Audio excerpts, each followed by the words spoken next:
La pluie s'abattait avec force contre la vitre fissurée du petit appartement, brouillant la faible lueur des réverbères dans la rue.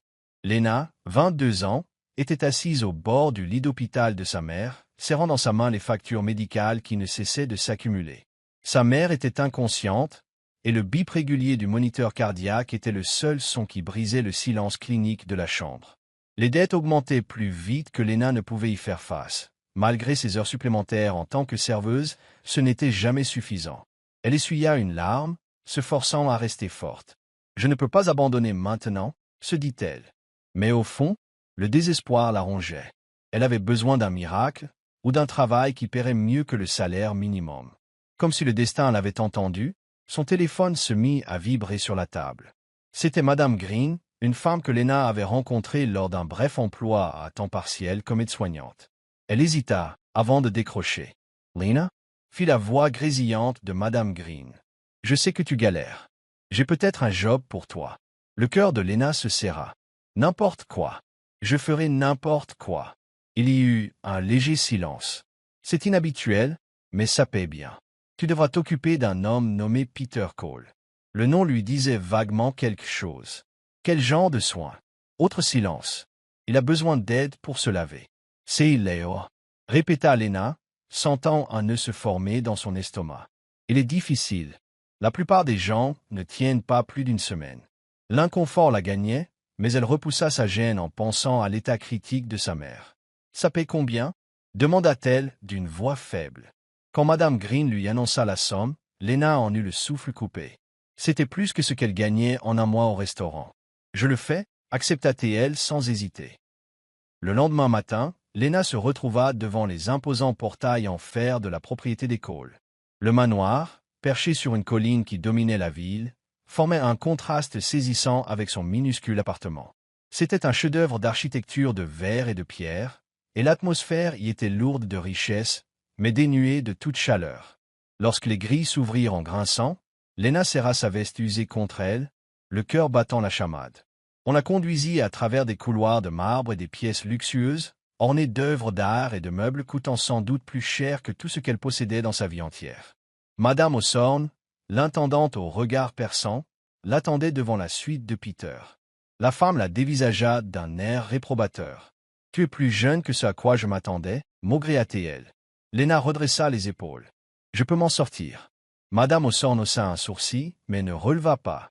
Elle déverrouilla la porte, se tourna une dernière fois vers Lena. « Fais ton travail et ne t'attends pas de la reconnaissance de la part de M. Cole, » la prévint-elle. « Il n'est pas facile à vivre. » Sur cette note sinistre, Madame Osborne s'éloigna dans le couloir, laissant Lena seule. Prenant une profonde inspiration, la jeune femme poussa la porte. La pièce était immense, avec de grandes baies vitrées laissant entrer la lumière du matin, créant des lignes nettes sur le décor moderne et épuré. Mais ce n'était pas le luxe qui attira l'attention de Lena, ce fut l'homme assis près de la fenêtre, Peter Cole. Il était plus jeune qu'elle ne l'imaginait, probablement vers la fin de la vingtaine, avec des traits anguleux et des yeux bleus perçants qui semblaient la transpercer. Ses cheveux sombres étaient légèrement en bataille, mais ils ne cachaient pas la colère qui couvait sous son apparente froideur. Il était assis dans un fauteuil roulant au design élégant, ses jambes immobiles, ses bras posés sur les accoudoirs avec une sorte de détachement résigné. Il ne la salua pas, ne reconnut même pas sa présence. Lena s'éclaircit la gorge, s'efforçant de garder une voix assurée. « Bonjour, Monsieur Cole. Je m'appelle Lena. Je sais qui tu es, » la coupa-t-il sèchement, sa voix basse et tranchante comme du verre brisé. Il finit par plonger son regard dans le sien, et Lena ressentit un frisson dans le dos. « Tu es la dernière d'une longue liste de personnes persuadées de pouvoir me réparer. » Lena se raidit, tout en gardant un ton professionnel. « Je ne suis pas là pour te réparer.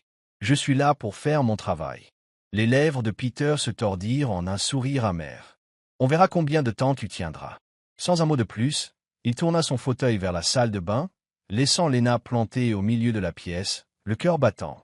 La salle de bain était impeccable, presque stérile dans sa perfection. La buée commençait à embuer les bords du miroir tandis que Lena préparait le bain, les mains légèrement tremblantes. Elle sentait le regard de Peter posé sur elle, même s'il ne disait rien. Quand elle se tourna enfin vers lui, il ne bougea pas. Son visage était inexpressif, mais un défi luisait dans ses yeux. « Alors, fit-il d'un ton sarcastique. Qu'est-ce que tu attends? T'as peur de toucher un infirme? La machoide de Lena se contracta. Elle avait déjà côtoyé des gens difficiles, mais l'amertume de Peter ressemblait à un mur qu'il avait érigé entre lui et le monde. Je n'ai peur de rien, répliqua-t-elle en s'approchant de lui. Avec précaution, elle l'aida à sortir de son fauteuil. Elle sentit sa tension, non pas physique, mais liée à sa fierté. Il détestait avoir besoin d'aide, détestait cette vulnérabilité, mais Lena ne montra aucune pitié. Elle le traita avec la même patience et le même calme qu'elle aurait offert à n'importe qui d'autre. Le bain se déroula dans un silence pesant, ponctué par le bruit de l'eau et par les instructions sèches de Peter. Lena ne sia pas. Elle se concentra sur sa tâche, ignorant ses remarques destinées à la repousser. Une fois fini, elle l'aida à regagner son fauteuil et se dirigea vers la sortie. Mais avant qu'elle atteigne la porte, sa voix résonna dans son dos. « Si tu commets la moindre erreur, laissa tomber Peter, plus glacial que jamais, je te licencierai sur le champ. » Lena se retourna vers lui, le regard ferme. « Je ne suis pas là pour être ton ami, Monsieur Cole, dit-elle calmement. Je suis là parce que j'ai besoin de ce travail. Mais ne crois pas une seconde que j'ai peur de toi. » Un instant, ils se défièrent du regard, l'air chargé de tension. Puis, sans ajouter un mot, Lena quitta la pièce, le cœur encore affolé. Elle ne le savait pas encore, mais c'était à ce moment-là que tout avait commencé à changer. Les jours passèrent dans un mélange de silence et de tension. Chaque matin, Lena arrivait au domaine Cole, exécutait ses tâches avec une efficacité discrète, puis repartait sans faire de vagues. Elle n'essayait pas de bavarder, n'esquissait pas un geste face au sarcasme de Peter. Surtout, elle ne posait pas sur lui ce regard de pitié qu'il avait appris à haïr. Au début, Peter tenta de la repousser comme il l'avait fait avec tous les autres soignants avant elle. Ses mots étaient acerbes, pleins d'amertume, destinés à percer la barrière de son professionnalisme pour la faire fuir. Mais Lena ne broncha pas. Elle répondait à ses sarcasmes par une indifférence polie, ses mains toujours aussi sûres lorsqu'elle l'aidait à accomplir sa routine quotidienne. Cela irritait Peter plus qu'il ne voulait l'admettre. Un après-midi, alors que Lena aidait Peter à passer de son fauteuil au lit pour sa séance de kinésithérapie, un incident se produisit. Ses muscles, encore affaiblis par l'accident, se contractèrent brutalement. Peter grimaça, étouffant un gémissement tandis qu'une douleur fulgurante irradiait dans ses jambes. Il voulut la repousser, sa fierté revenant au galop. « Je gère » grogna-t-il entre ses dents serrées. Mais Lena ne céda pas. Sans hésiter, elle s'agenouilla à ses côtés, ses mains fermes et douces soutenant son poids. « Arrête de faire le dur » souffla-t-elle, son regard croisant le sien avec une détermination tranquille. « Laisse-moi t'aider. » Pendant un instant, Peter la fixa, déconcerté par l'absence de jugement dans ses yeux. Il n'y avait ni pitié ni condescendance, juste une empathie sincère. Cette franchise le déstabilisa d'une façon qu'il n'aurait jamais imaginée. Il la laissa faire. Lorsque la douleur se calma enfin, Peter l'observa rassembler ses affaires. Il y avait chez elle une force silencieuse, une résilience muette qui l'intriguait. Elle n'était pas là pour le réparer, ni parce qu'elle avait pitié de lui, mais parce que la vie ne lui avait pas laissé d'autre choix. Et d'une certaine manière, cela rendait sa présence plus authentique que quiconque depuis son accident. Une semaine plus tard, un violent orage s'abattit sur la ville. Le tonnerre grondait au loin, et une pluie battante s'abattait sur les fenêtres du manoir. Juste au moment où Lena s'apprêtait à terminer sa journée, une panne de courant plongea la maison dans l'obscurité. Elle s'arrêta, le silence devenant oppressant. Les lumières de secours projetaient des ombres vacillantes dans le couloir tandis qu'elle se dirigeait vers la chambre de Peter. Quand elle ouvrit la porte, il était assis près de la fenêtre, fixant la tempête. « On dirait que tu es coincé ici » lança-t-il, brisant le silence. Pas la moindre once de sarcasme dans sa voix. Simplement une douceur inhabituelle, presque humaine. Lena hésita, avant d'entrer. « On dirait bien, oui. » Sans rien ajouter, elle s'installa sur une chaise en face de lui. La tempête dehors reflétait la tension qui régnait dans la pièce. Mais pour une fois, ni l'un ni l'autre n'essayèrent de masquer le silence par des remarques blessantes ou de l'indifférence. Les minutes s'étirèrent, puis 1 heure, avant que Peter ne rompe finalement la tranquillité. « As-tu déjà eu l'impression que ta vie s'était arrêtée » demanda-t-il à mi-voix, le regard toujours dirigé vers la pluie. Comme si, en un instant, tu étais au sommet du monde, puis tout ce qui comptait n'avait plus aucune importance. Le cœur de Lena se serra en entendant la vulnérabilité de sa voix. Ce n'était pas l'homme froid et amer qu'elle avait rencontré quelques semaines plus tôt. C'était quelqu'un qui avait tout perdu et ne savait plus comment avancer. « Je sais exactement ce que c'est, » répondit-elle doucement. « J'avais 16 ans quand j'ai perdu mon père. Un jour, il était là, et le lendemain, il ne l'était plus. Ma mère a sombré après ça, et j'ai dû recoller les morceaux. » Peter la regarda enfin, ses yeux bleus scrutant les siens à la recherche de la moindre hypocrisie. Il n'y trouva que la sincérité brute de quelqu'un qui connaissait la douleur d'une manière que les mots ne pouvaient décrire. « Tu n'en parles pas souvent, constata-t-il. Lena haussa les épaules, affichant un petit sourire triste. En parler ne change rien. Ça rend juste les choses plus réelles. Ils sombrèrent de nouveau dans le silence, mais cette fois, ils n'avaient rien de pesant. Il était partagé, chargé d'une compréhension mutuelle qui effaçait, l'espace d'un instant, la distance entre leurs mondes. Dans les jours qui suivirent, quelque chose se transforma entre eux. Les pointes sarcastiques laissèrent place à des regards subtils et à des non-dits. Peter commença à attendre avec impatience l'arrivée de Lena, sa présence tranquille lui apportant un réconfort dont il ne soupçonnait pas avoir besoin. Il se mit à lui confier davantage de choses sur son passé, avant l'accident. Les soirées mondaines où il ne trouvait jamais vraiment sa place, les relations vides, les succès en affaires qui ne comblaient aucun vide intérieur. Lena l'écoutait sans le juger, partageant à son tour ses propres combats, les nuits interminables à multiplier les petits boulots pour payer les factures, les sacrifices pour soigner sa mère et les rêves qu'elle avait dû mettre en veille. Pour la première fois depuis l'accident, Peter se sentait compris, non pas comme un invalide ou un richissime patient, mais comme un être humain. Un soir, alors que Lena s'apprêtait à partir, Peter la surprit. « Reste dîner » proposa-t-il d'une voix plus douce que d'habitude. Lena cligna des yeux, décontenancée. « Diner » Peter acquiesça. « Je n'ai personne avec qui manger, de toute façon. » Aucune moquerie dans son ton, juste une simple invitation. Lena hésita quelques secondes avant d'acquiescer. « D'accord. » Ils partagèrent un repas simple, mais la conversation s'écoula avec une facilité déconcertante, ponctuée de rires et de confidences. Quand Lena se leva pour partir, la tension qui avait autrefois caractérisé leur relation s'était évanouie, remplacée par quelque chose de plus chaleureux que ni l'un ni l'autre n'était prêt à nommer. Au moment où elle atteignait la porte, la voix de Peter la retint. « Lena » appela-t-il doucement. Elle se retourna, croisant son regard. « Merci » murmura-t-il, comme s'il n'avait jamais prononcé ce mot de sa vie, mais le sentiment était sincère. Lena sourit, sentant son cœur se faire plus léger qu'il ne l'avait été depuis longtemps. « À demain, Peter. » Et pour la première fois depuis longtemps, Peter attendit le lendemain avec impatience.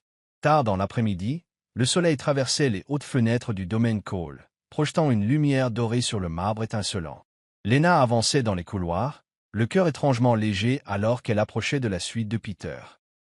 Depuis quelques semaines, leur relation n'avait plus rien à voir avec la froideur initiale. Elle n'était plus uniquement sa soignante, et lui n'était plus seulement son employeur. C'était différent, mais Lena n'avait pas vraiment le temps de réfléchir à ses sentiments.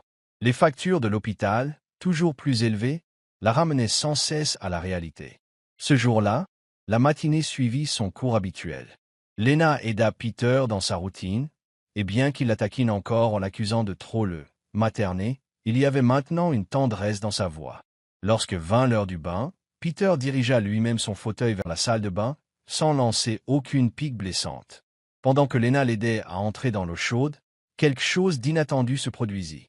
Peter se raidit, son souffle se coupa brutalement.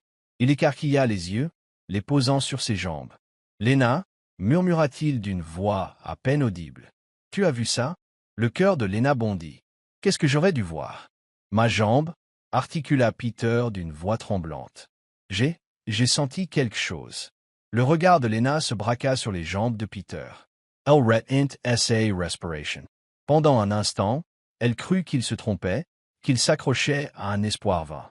Mais soudain, elle le vit, un infime tressaillement au niveau de son pied droit, à peine perceptible. « Oh mon Dieu !» s'exclama-t-elle en relevant les yeux vers lui. « Peter, c'est réel. » Le visage de Peter était livide, ses yeux écarquillés plus par la peur que par l'espoir. « Non, ce n'est rien, ça ne peut être que rien. » Lena secoua la tête, son cœur battant la chamade. « Non, Peter, ce n'est pas rien. C'est énorme. Ça veut dire que tes nerfs guérissent. Tu peux aller mieux. Mais Peter n'écoutait pas, son souffle devenait court. Ne fais pas ça, siffla-t-il. Ne me donne pas de faux espoirs. Le cœur de Lena se serra en entendant la terreur dans sa voix. Elle posa doucement sa main sur la sienne. J'ai nicht immens pas. Mais tu dois y croire. Tu dois essayer. Il y eut un long silence. Elle vit quelque chose vaciller dans son regard. Les murs qu'il s'était forgés commençaient à se fissurer. Et pour la première fois depuis l'accident, il laissa une lueur d'espoir s'infiltrer. D'accord, murmura-t-il enfin. Je vais essayer. À partir de ce jour-là, tout changea. Peter se mit à faire confiance à Lena comme il ne l'avait pas fait depuis des années. Il laissa tomber les réserves et accepta qu'elle le pousse plus loin dans ses exercices de kinésithérapie. Ses encouragements devinrent sa force lorsqu'il souffrait trop pour continuer. Leur journée se passait désormais entre étirements, exercices, rires, et, parfois, disputes, mais leur lien se renforçait. L'amertume de Peter commença à s'atténuer.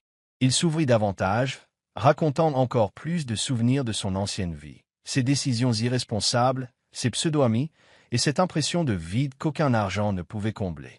Lena se confia aussi, parlant de ses difficultés, la lourdeur de sa vie depuis que sa mère était malade, et le rêve qu'elle avait dû mettre de côté pour survivre. Leur journée était ponctuée de moments de profonde compréhension, leur nuit chargée de regards complices et de sentiments inavoués. Aucun d'eux n'osait franchir la ligne invisible qui les séparait encore, mais la tension ne cessait de grandir. Un soir, après une séance de kiné particulièrement éprouvante, Lena s'éloigna pour répondre à un appel téléphonique. Elle sortit sur le balcon, pensant que Peter s'était endormi. Mais il ne dormait pas. Allongé sur le canapé, le corps endolori par les exercices du jour, il entendit sa voix, douce, fatiguée, inquiète. Il ne voulait pas écouter, mais l'angoisse dans son timbre l'en empêcha. « Je ne sais pas combien de temps je vais tenir », Lena chuchotait, la voix tremblante. Les factures continuent d'arriver, et le traitement de maman n'avance pas aussi vite que prévu. Je fais tout ce que je peux, mais ça ne suffit pas. Le cœur de Peter et Sarah. Il n'avait pas réalisé à quel point Lena souffrait elle aussi. Elle avait toujours paru si forte, si inébranlable. Mais à présent, il percevait sa détresse et sentit quelque chose se briser en lui. Il voulait l'aider, pas par pitié, mais parce qu'elle lui avait donné quelque chose de bien plus précieux que l'argent, l'espoir. Le lendemain matin, Peter prit une décision sans en parler à Lena. Il contacta son conseiller financier et régla anonymement toutes les dettes de la mère de Lena. Il ne voulait pas qu'elle se sente redevable, il voulait juste alléger son fardeau. Mais les secrets, même bien intentionnés, finissent toujours par ressortir au grand jour. Quelques jours plus tard, Lena revint de l'hôpital avec un air perplexe.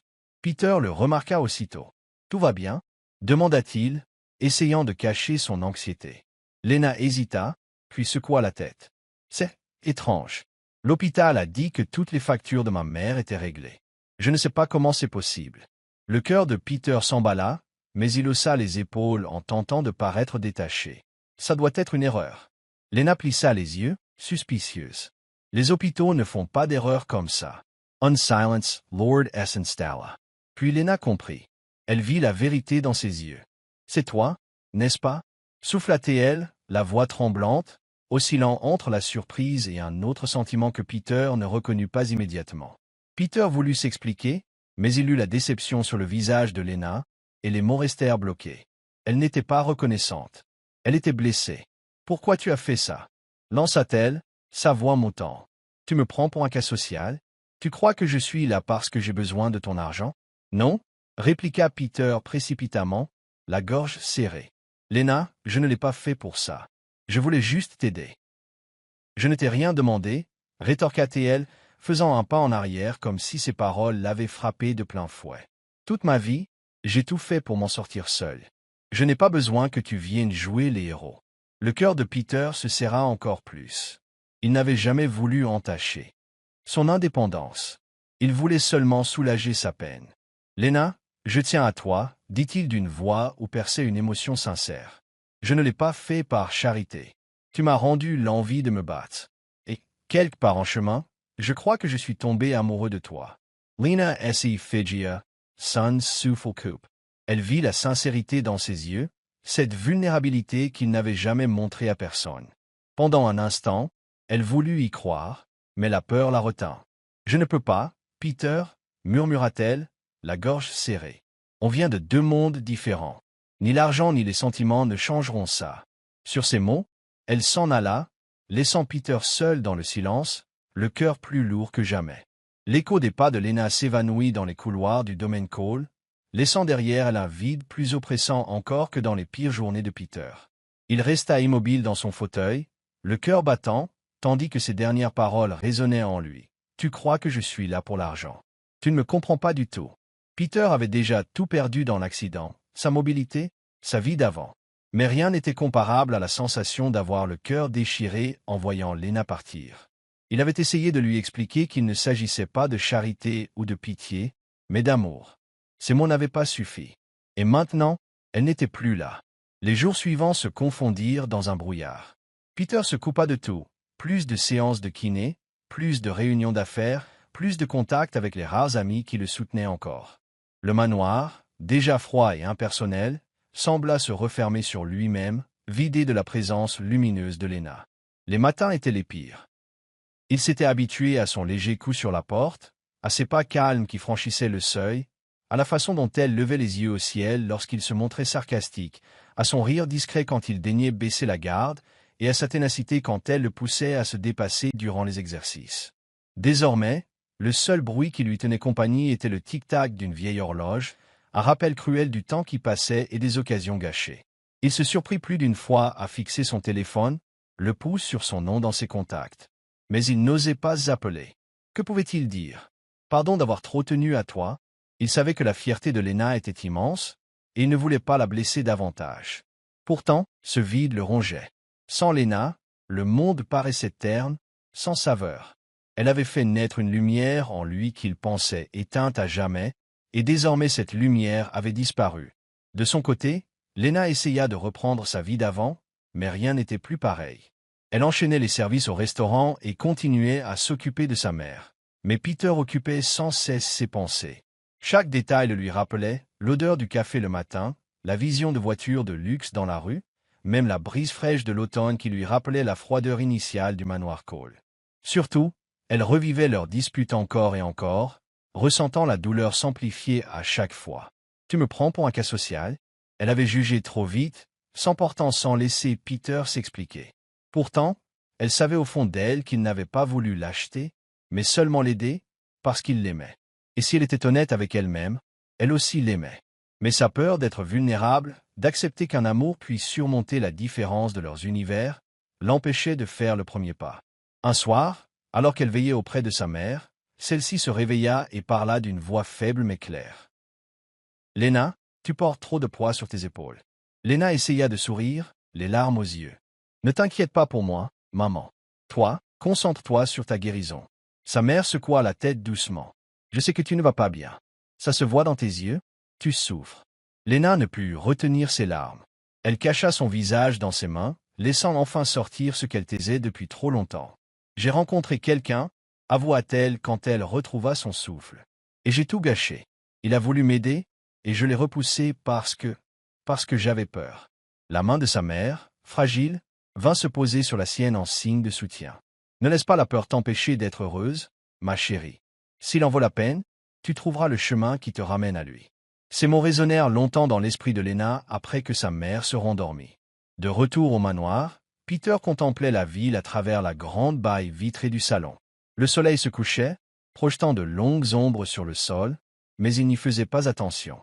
Son esprit était assailli de regrets et de doutes. Son téléphone vibra sur la table, mais il ne se donna même pas la peine de regarder qui l'appelait. Sans Lena, plus rien ne comptait. Puis, soudain, un déclic se produisit. Il repensa à la façon dont Lena ne l'avait jamais lâché, comment elle l'avait motivé alors qu'il voulait abandonner, comment elle n'avait jamais vu en lui un cassé, mais un homme. Elle n'a pas baissé les bras pour moi. Alors pourquoi je baisserais les bras pour elle? Animé d'une détermination nouvelle, Peter attrapa son téléphone. Il ignorait si Lena répondrait, mais il se devait d'essayer, de se battre. Mais Lena n'était pas chez elle. Elle se tenait en réalité devant les grilles du domaine Cole, le cœur battant à tout rompre. Pendant des jours, elle avait lutté contre son orgueil, mais les mots de sa mère avaient fini par lui donner le courage d'affronter la vérité. Peter lui manquait, elle l'aimait, et elle ne laisserait plus la peur la gouverner. Inspirant à fond, elle appuya sur la sonnette. À l'intérieur, Peter abandonna son téléphone en entendant le carillon familier retentir dans la maison. Son cœur s'emballa, un espoir naissant le gagnant. Pourrait-ce être? Manéuvrant son fauteuil jusqu'à la porte, il l'ouvrit à la volée, et elle était là. Lena, sur le seuil, les yeux emplis d'incertitude et d'espoir mêlés. Un instant, ils restèrent silencieux, tous les deux conscients de la douleur qu'ils partageaient. Puis Lena prit la parole, d'une voix tremblante. « Je suis désolée, lâcha-t-elle. J'ai eu tort. Tu ne méritais pas ce que j'ai dit. Je sais que tu ne cherchais pas à m'acheter. Tu voulais seulement m'aimer, et j'ai eu trop peur pour l'accepter. » Sa voix se brisa. Je pensais que nos mondes étaient trop différents, que rien ne nous permettrait de nous retrouver. Mais j'avais tort. Tu m'as manqué, et je t'aime. Peter sentit le poids immense de la tristesse s'envoler, remplacé par une chaleur qu'il n'avait plus ressentie depuis son départ. Il tendit la main, effleurant la sienne. « Tu m'as manqué aussi » murmura-t-il, la gorge serrée d'émotion.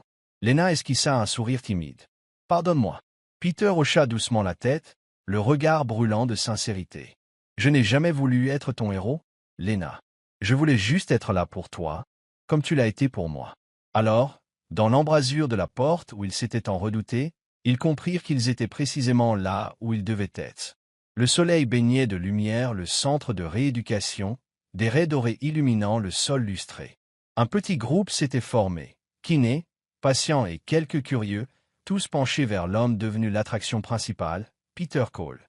L'ancien millionnaire froid et distant était assis dans son fauteuil roulant, la mâchoire crispée par la détermination. La séance du jour n'avait rien d'ordinaire. C'était le jour, celui où il voulait prouver, à lui-même comme à Lena, qu'il avait changé, qu'il s'était battu pour redevenir un homme meilleur grâce à elle. Peter agrippait les accoudoirs, sentant le frémissement dans ses jambes, jadis un signe de terreur, mais désormais une lueur d'espoir. Son kiné, Mark, s'accroupit à côté de lui adressant un hochement de tête encourageant. « Tu vas y arriver, Peter » souffla-t-il. Comme on l'a fait à l'entraînement. Le cœur de Peter battait la chamade. Il ne s'agissait pas seulement de se lever, mais de se lever pour tout ce qui comptait depuis qu'il avait rencontré Lena. Les forteresses qu'il avait bâties autour de son cœur s'étaient effondrées grâce à la force de son amour. Il voulait lui prouver à quel point cet amour l'avait changé. Avec lenteur, Peter appuya sur les accoudoirs. Ses muscles, endoloris, protestaient, mais il serra les dents, ne pensant plus qu'à son objectif. Centimètre après centimètre, il s'éleva. La rumeur parmi les spectateurs gagna en intensité. C'était la première fois depuis l'accident que Peter Cole parvenait à se tenir debout tout seul. C'est précisément à cet instant que Lena fit son entrée dans le centre de rééducation. En voyant la scène, elle stoppa net, le souffle coupé. Elle était venue pour s'excuser, pour dire à Peter combien elle regrettait d'être partie, mais rien ne l'aurait préparé à ce spectacle. Il était là, debout. L'homme qui se croyait brisé se dressait maintenant fièrement, le regard concentré. Son cœur à elle déborda de fierté, de joie et d'amour. Les larmes lui montèrent aux yeux tandis qu'elle s'avançait vers lui, les battements de son cœur résonnant dans le silence ambiant. Sans hésiter, elle l'enlaça, les larmes ruisselant sur ses joues. « Tu l'as fait » souffla-t-elle tout contre lui, la voix tremblante. « Peter, tu as réussi. » Les bras de Peter, encore un peu faibles, mais bien réels et solides, se refermèrent autour d'elle. Il posa son front contre le sien, leur cœur battant à l'unisson. « J'ai réussi grâce à toi » murmura-t-il, la voix chargée d'émotion. « Tu as cru en moi quand moi-même je n'y croyais plus. Tu m'as donné une raison de me battre. » Lena recula juste assez pour plonger son regard dans le sien, les yeux encore humides. « Je suis partie parce que j'avais peur » avoua-t-elle en étouffant un sanglot. « Peur de t'aimer à ce point. Je pensais que nos différences étaient infranchissables. Mais je me trompais. Je t'aime, Peter. Je me moque de l'argent ou de ton passé. Je veux juste être avec toi. » Un sourire traversa le visage de Peter, et tout le poids, toutes les souffrances des derniers mois s'évaporèrent. Il encadra délicatement son visage de ses mains, essuyant ses larmes du pouce. « Et moi, je te veux » murmura-t-il avant de l'embrasser tendrement. Autour d'eux, plus personne n'existait. Ils se tenaient dans les bras l'un de l'autre, enfin en paix. Les mois passèrent, apportant leur lot de changements. Peter poursuivit assidûment sa rééducation, devenant chaque jour un peu plus fort, soutenu à chaque instant par Léna. Mais la guérison la plus spectaculaire fut celle de son cœur. L'homme froid et fermé s'était métamorphosé, s'ouvrant à la vie avec un enthousiasme inconnu jusque-là.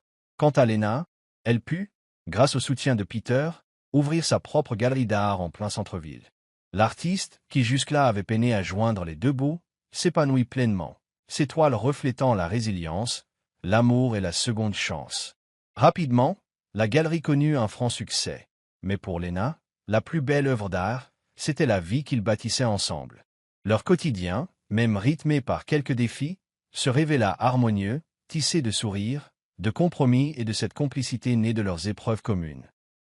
Un soir, alors que le soleil disparaissait à l'horizon, ils étaient sur le balcon de la maison qu'ils partageaient désormais, les lumières de la ville scintillant à leurs pieds. Peter entrelaça ses doigts avec ceux de Léna, sa voix douce rompant le silence. « Tu sais, j'ai longtemps cru tout avoir, l'argent, le pouvoir, la réussite. Mais ça ne valait rien tant que je ne t'avais pas rencontré. » Léna esquissa un sourire, posant sa tête sur son épaule. « Moi, j'ai cru que je devais tout gérer seul, sans jamais rien demander à personne. Mais tu m'as appris qu'on peut compter sur quelqu'un, qu'on peut aimer sans avoir peur. » Peter se tourna vers elle, le regard brillant d'un amour si profond qu'il la laissa sans voix. « Plus de peur, murmura-t-il, plus de fuite, juste nous. »« Juste nous » répéta Léna, le cœur débordant. Alors qu'ils restaient là, enlacés sous le ciel nocturne, ils surent que leur histoire dépassait la simple reconquête d'une mobilité ou la cicatrisation de blessures invisibles. C'était l'histoire d'un amour qui guérit, renforce et transforme.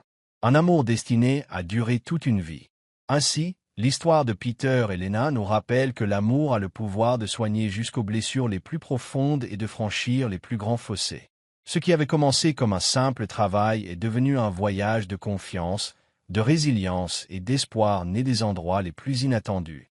Leur amour n'était ni basé sur l'argent ni sur la pitié, mais sur la compréhension, l'évolution personnelle et le courage de faire face aux épreuves de la vie, ensemble. Parfois, les personnes qui entrent dans nos vies de façon imprévue sont précisément celles qui nous montrent ce qu'est vivre vraiment. Si cette histoire vous a ému, n'oubliez pas de l'aimer, de commenter et de la partager avec quelqu'un qui croit au pouvoir de l'amour et des secondes chances. Pour découvrir davantage d'histoires inspirantes et émouvantes qui réchaufferont votre cœur et vous rappelleront les plus belles leçons de la vie, abonnez-vous à Soul Steering Stories et activez la cloche de notification pour ne rater aucune de ces pépites qui pourraient illuminer votre journée, voire changer votre vie. Merci de votre écoute et souvenez-vous, parfois, les plus belles histoires d'amour sont celles qu'on n'avait pas vues venir.